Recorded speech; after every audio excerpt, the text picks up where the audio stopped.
ఏపీలో పేదరిక నిర్మూలనే లక్ష్యంగా పనిచేస్తామన్నారు సీఎం చంద్రబాబు. P4 విధానంతో సంపన్నులు పేదలను ఒకే చోట చేరుస్తామన్నారు. రాష్ట్రంలో విద్యా ప్రమాణాలను పెంచడంతో పాటు విద్యార్థులకు నాణ్యతతో కూడిన ఉన్నత విద్యను అందిస్తామన్నారు. ఇక చంద్రబాబు ప్రభుత్వం రైతులను నిలువునా మోసం చేస్తుందన్నారు. మాజీ సీఎం జగన్ అకాల వర్షాలతో నష్టపోయిన రైతులకు నష్టపరిహారం వచ్చేలా ప్రభుత్వంపై ఒత్తిడి తెస్తామన్నారు జగన్.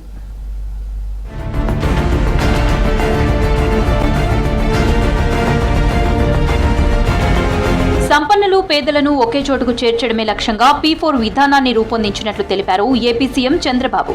ఆ విధానంలో భాగస్వాములు కావడానికి ఎన్ఆర్ఐలతో సహా ఎవరైనా స్వచ్ఛందంగా ముందుకు రావచ్చన్నారు. ఈ విధానం అమలు ప్రక్రియలో అండగా నిలిచేవారిని, మార్గదర్శిగా లబ్ధి పొందే కుటుంబాలను బంగారు కుటుంబాలుగా వ్యవహరిస్తామన్నారు. ఏపీ సెక్రటేరియట్లో పలు కీలక శాఖలతో సమీక్ష నిర్వహించారు బాబు.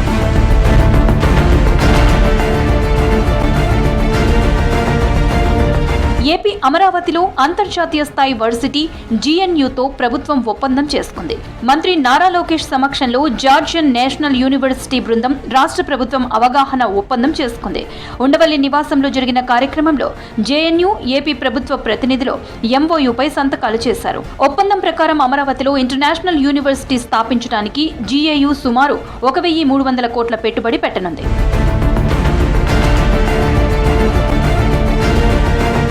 ఏపీలో చంద్రబాబు ప్రభుత్వం రైతులను నిలువునా మోసం చేస్తుందన్నారు వైసీపీ చీఫ్, మాజీ సీఎం వైఎస్ జగన్. రాష్ట్రంలో అకాల వర్షాల కారణంగా రైతులు ఇబ్బందులు ఎదుర్కొంటున్నారని తెలిపారు. వైఎస్ఆర్ కడప జిల్లా లింగాల మండలం తాతిరెడ్డిపల్లిలో అకాల వర్షానికి దెబ్బతిన్న అరటి తోటలను పరిశీలించి రైతులను పరామర్శించారు జగన్. చంద్రబాబు అధికారంలోకి వచ్చాక ఉచిత పంటల బీమా పథకం ఎత్తివేశారని ఆరోపించారు. ప్రభుత్వం మీద ఒత్తిడి తీసుకొచ్చి రైతులకు నష్టపరిహారం ఇచ్చేలా చేస్తామన్నారు జగన్.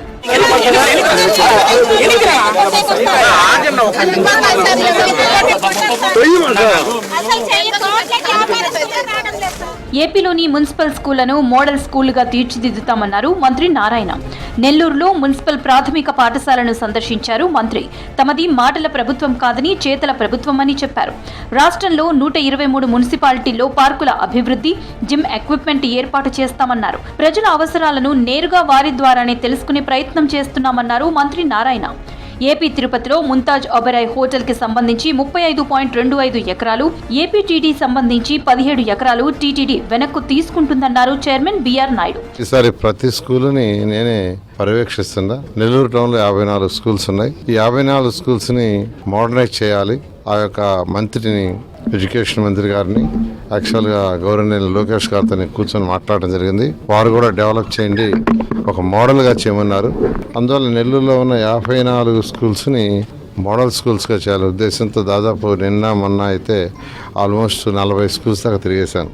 అన్నమయ్య భవన్లో టీటీడీ పాలక మండలి సమావేశంలో పలు కీలక నిర్ణయాలు తీసుకున్నారు చైర్మన్. 2025-26 సంవత్సరానికి 5,258 కోట్ల రూపాయల బడ్జెట్ కు బోర్డు ఆమోదం తెలిపింది.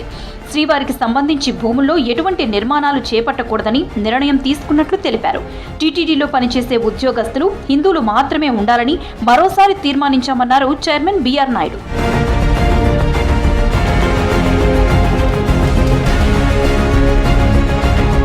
ఏపీలో గత వైసీపీ ప్రభుత్వం హయాంలో అభివృద్ధి జరగలేదన్నారు. 2029 నాటికి పేదరికాన్ని నిర్మూలించాలనేదే సంకల్పంగా ప్రభుత్వం ముందుకు వెళ్తోందన్నారు.